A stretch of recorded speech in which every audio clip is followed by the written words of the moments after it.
You see, some people will never warm to you, and that's perfectly fine. Perhaps they think you're too good, or perhaps they simply cannot bear to watch you succeed. The truth is this: whenever you achieve, jealousy follows. It's not about you, it's about them. But here's what matters: when your mind tries to take control, when doubt creeps in, you must remind yourself, I am the one in charge. You must own your journey. People often ask me, why do you work so tirelessly, day after day, and still manage to smile? Others train just as hard, yet their faces look burdened and bitter. And I tell them, because every repetition, every single effort, brings me closer to my vision. The pain, the sacrifice, it all has a purpose. I've seen the finish line long before I've crossed it. I sacrificed my social life, my leisure, even moments of comfort that most people would never dare give up. And no one truly understood, except a few who knew me well. Yet I gave everything, because that was the cost of my dream. I won't stand here and tell you it gets easier, because it doesn't. The weight never gets lighter. But what changes is you. You dig deeper, you find that fire within, and that fire drives you past exhaustion, past defeat, past despair. When you discover your why, you stop hitting the snooze button. You rise, you push, you keep going, because your purpose outweighs your excuses. This journey is a grind. The hardest thing in the world is to give 100% every single day, only to feel you're in the same place you were yesterday. But that persistence, that courage to keep going despite no immediate reward, that is what separates the great from the average. It's not about being perfect. It's not even about being the strongest. It's about refusing to stay down when life knocks you flat. You win not by avoiding hardship, but by enduring it, by refusing to quit, by rising each time you fall. And success? Success is not about applause or recognition. It's not about showing off or proving your worth to those who doubt you. It's about outlasting your former self, the weaker you, the fearful you. If you can outlast that version, you can step into who you're meant to be. Remember this: ease is a far greater threat to progress than hardship. Pain shapes you. Struggle strengthens you. Discipline defines you.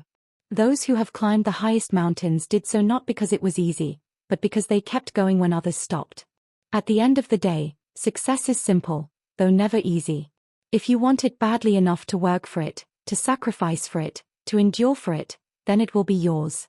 And when you finally arrive, the world will look back and say, that one never gave up. So live boldly. Dream audaciously. Work relentlessly. And when the day comes that you stand at your finish line, you'll know, every ounce of struggle was worth it. And in the middle of the press screening, a person stands up and says, "This film sucks." Find myself questioning myself every thought that comes out of my head. The world of my industry has decided I have no worth. I am a cautionary tale. A person who got lucky for a time but revealed himself to be a champ. I do not believe in myself. How do we explain these two versions of a life? I was incredibly powerful at every step of the way and I didn't see it. I am here to put forth the theory that every one of you is insanely powerful and don't know it. Music. The first rule of success is to have a vision. You see, if you don't have a vision of where you go and if you don't have a goal where you go, you drift around and you never end up anywhere. I mean, as you know, I was born in 1947 in Austria after the Second World War. And I didn't really like Austria when I grew up. I couldn't wait to get out of there. I couldn't see myself becoming a farmer or a worker in a factory or anything like that. Even though my parents wanted me to stay there and have a normal life. But that was their vision, not mine. My vision was totally different. I felt that I was born for something special. For something unique, for something big. One day after school, I walked by a store in Graz and it was the only store that really sold kind of American stuff. So I went inside and I looked around and I looked at this stuff and then I saw a magazine. I saw a bodybuilding magazine that had Reach Park on the cover. And on the cover it said how Reg Park, Mr. Universe, became the Hercules star. So I bought the magazine. I took it home and I read it over and over from the front page to the back. It had everything in there. How he trained in a factory town, how he worked out every day for 3-4 hours and became the strongest man of Europe, and how he won Mr. Europe, Mr. Great Britain and then eventually Mr. Universe. I read that and I said to myself, wow, This is the blueprint for my life. This is exactly what I want to do. I want to become a bodybuilding champion just like Ree Park. I want to get into movies just like Rich Park. And I want to make millions of dollars and be rich and famous just like Rich Park. Applause. Music. 74% hate their job in America. Now, there's not much different when you come to Europe. The majority of people don't like what they are doing because they're really not doing it because they didn't have a goal and they followed this goal. They just aimlessly drift around and then all of a sudden there's a job opening. So they get that job because you have to work. But then when you work, it's a chore. It's work. It's not fun. That is unbelievable if you think about it. So I felt so blessed that I knew what I was doing. Were you surprised when your dad said that to you? Yeah. When you were going to take a pivot in life trajectory. I was fully stabilizing. In that moment. As I said, I called Tuesday night 7 o'clock. He'll have had a beer. He's already had dinner. Not Monday cause that's the first day of the work week. He'll be a little more stressed. When I unload this that I don't want to go to law school, I want to go to film school. And I really thought he was going to go. You want to do what? Again, the family I grew up in, the idea of me thinking that the idea of going into film, very Saturday idea, a hobby idea, not a job. And when I shared it with him, the pause that he took, another beat of sweat started on my back of my neck before he goes, well, don't half-ass it. Now, I will say this, though. I do know now the way that I asked him is part of the reason he gave me that answer. I really wasn't asking him. I called him. I said, Dad, I don't want to go to law school anymore. I want to go to film school. I didn't go I'm not feeling I'm not sure about law school. If I'd have stuttered into that, I think he would have again heard me half-assing what I wanted and gone. In the process of being told to not half-ass it, you didn't half-ass it. The way I asked. He asked and he heard my own conviction. Do it. Look, when he said, don't half-ass it, he wasn't only giving me permission. He was giving me a responsibility. He was going I had his word with me in my future decisions. I was making up for more than myself. I wanted to fail. Less because I didn't want to embarrass him. And that was extra motivation, extra strength, extra courage, extra sobriety, extra well, let's find out. Go for it, man. I said, I want to tell you a story about my dad. He says, yeah, what's that? I said, when I first had my son, Patrick Tico, he was 6 months old or something like that. And I went to my dad. I said, Dad, when I was living in Iran with you, you would travel You would work 6 days out of the week and you would leave 5 a.m. in the morning and you'd come home at 8:30 and you expected us to be in bed by 8 o'clock because your standard so we wouldn't see you but Fridays. I said, and on Sundays, you were an early bird. You'd wake us up at 6 o'clock. We'd go to Park Shehan Shahi. Then we'd go to church, a Syrian church. Then we'd go to Grandma's house, eat our food. Then we'd come back home. You'd take a 2-hour nap. You'd listen to your music with the headphones. Then he would come back, have dinner, watch a movie, and then we'd go to sleep. Right? I said, when I calculate the days you spend with us in 10 years, it's 52 days a year times 10. 520 days out of 3,650 days. You had 3,650 days in 10 years. But you only saw us 520 days. Did it bother you? Do you ever regret that as a father? No hesitation. He says, no regrets. I said, Dad, don't tell me this cause you're protecting your ego. Do you feel like you regret any of it? Like you wish you would have worked less to spend more time with us? He says, 0. He says, what is my job as a father? Is it my job as a father to teach you and raise you to be strong so you can be independent without having to rely on anybody else? Meaning you can stand on your own 2 feet and you can go out there and take your own family and take care. Isn't that the job of a father? He says, how are you doing? I said, I'm independent. He said, then I did my job, right? He says, I don't regret Any of it. He says, I enjoyed every minute I had with you guys. I had so much fun with you and Plet. I said, you. That's very good to hear because as a man now that I'm getting through the next phase, I like hearing that from my own father. But I said, I want to say something to you as well. He says, what's that? I said, I'm 33 sitting here thinking about this with you and I also don't have any regrets that you weren't there. Everybody in Iran, you're working. I said, I saw other dads that weren't workers and sometimes they didn't have money and they were going through challenges. My daddy worked his ass off to provide. How lucky I am to have a father that provided for me. I said, I wanted you to know for me that I also have no guilt for you. You're the best thing that ever happened to me as a father. I love you and I appreciate your example. You know why I didn't feel guilty? He says, what? He says, if you're away from your family or you're at a bar, getting drunk, you're a bad dad if you're doing that because you don't have moral authority. Why would you not spend time with your kids over drinking and going to a bar? Why would you not want to be there instead going and hanging out and just doing other kind of stuff? Why wouldn't you want to spend more time with your kids, right? He said, but if you're away from your kids, you better make it count and you better win. That is the only way they'll forgive you if you use that time to win. This is why Kobe's kids loved him. This is why Michael's kids, this is why anybody that lives and performs at the highest level.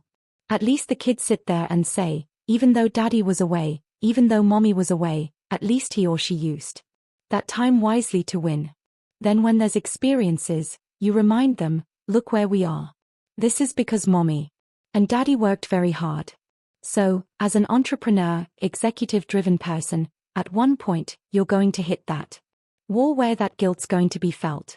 And anybody and everybody can give you advice. I can tell you what to do. But at the end of the day, you have to make that decision yourself. I made my choice to go after my vision because, long term, I'd like to be able to set up a position where these kids are in business with me in many, many different ways. They don't have to do the same thing, all three of them. But I'd like long term for our family to be closer. Simply because the decisions daddy's making today. Music, damn. Come on. What's the matter with you? Tomorrow. Let's do it tomorrow. There is no tomorrow. There is no tomorrow. I don't care how good you are. I don't care how talented you are. I don't care how much you work on yourself. There are some times when things aren't going to go right. They just are not going to go right. There are times when anything that can happen will happen. Murphy's Law will be knocking at your door. Why? I don't know why. That's called life. There can never be anything good unless there's some bad along the way. There has to be a challenge. There has to be some setbacks. You cannot think in your mind that that's all you good for is the good things. I used to hear you always talk about why. Me, why me? Why not you? Maybe your shoulders are broad enough to carry this weight. Yo, despite this happening, I owe it to myself to still be the person that I dreamed of being. And this setback will only be a setup for a comeback. I have a chip on my shoulder. I'm an underdog. I wasn't born in this awesome country. Everybody here had a quicker head start than I did. You know what I mean? And so that's who I am. So my hard wiring, my ethos, who I am is adversity, is underdog. And so every night I would lie in bed and I would say to myself, all right, that's it, Mel. Tomorrow. It's the new you. You have this innate ability, this instinct on the inside, that you can come back from anything. Your reality of me says I'm not enough. Your reality of me says I can't do this. Your reality of me says you won't finish today. My reality says all I have is all I need. I'm not living in my setback any longer. I'm moving forward. Following your dreams is a lonely, solitary, scary, dangerous pursuit. And you got to be willing to risk everything to become that seed of what you believe is in there. You got to be fearless. You got to be relentless. You want your stuff. It's necessary you take responsibility for it. That you make it happen. That you don't give up. That you don't take any objection or disappointment or defeats personally. The amount of people who are watching this right now that are sad that they didn't go for it and didn't make the move and didn't try, that regret is a hell of a lot longer and more painful and more drawn out than the instant rejection of going for it. But you know deep down inside, you want to be in the arena, in the fight, in the war, in the battle with everybody else watching you in it, competing, fighting, throwing stuff at you, booing you. Go for it. You can do it. You suck. You're terrible. You're the worst I've ever seen. But you're in the arena. At least you have the guts to roll up your sleeves and go out there and fight. That's the juice of life. And when you do make a comeback, you know, when you make a comeback, what do you think your kids are going to talk about for the rest of their lives? All right. If I look at the odds and I look at what it's supposed to be, I'm not supposed to be in this chair. I'm not supposed to have the level of thinking that I have at this point in time in my career with this success. I'm supposed to be comfortable. I'm supposed to be like a dassicle.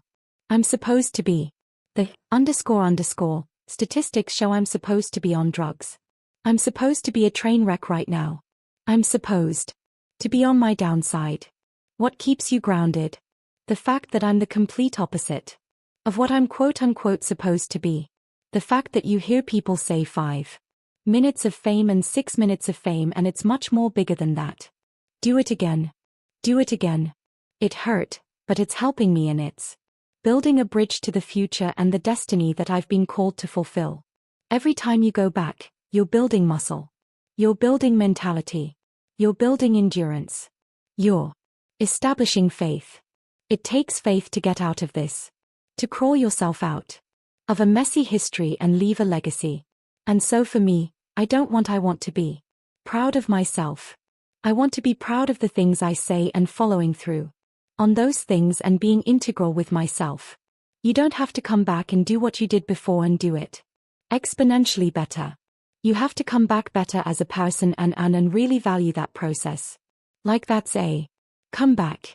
But I'll say it again. And I would rather you confront, fight, and fail than for you just to settle for the comfort of remaining the same.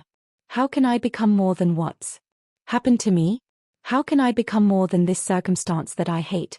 But how can I not let that hate towards a circumstance I can't control me? There's a part of you that never says die. There's a part of you that refuses to quit. There's a part of you that has long suffering. There's a part of you that when you get down for the count, they can count up to 8, they can count to 9, but 10, you are back on your feet.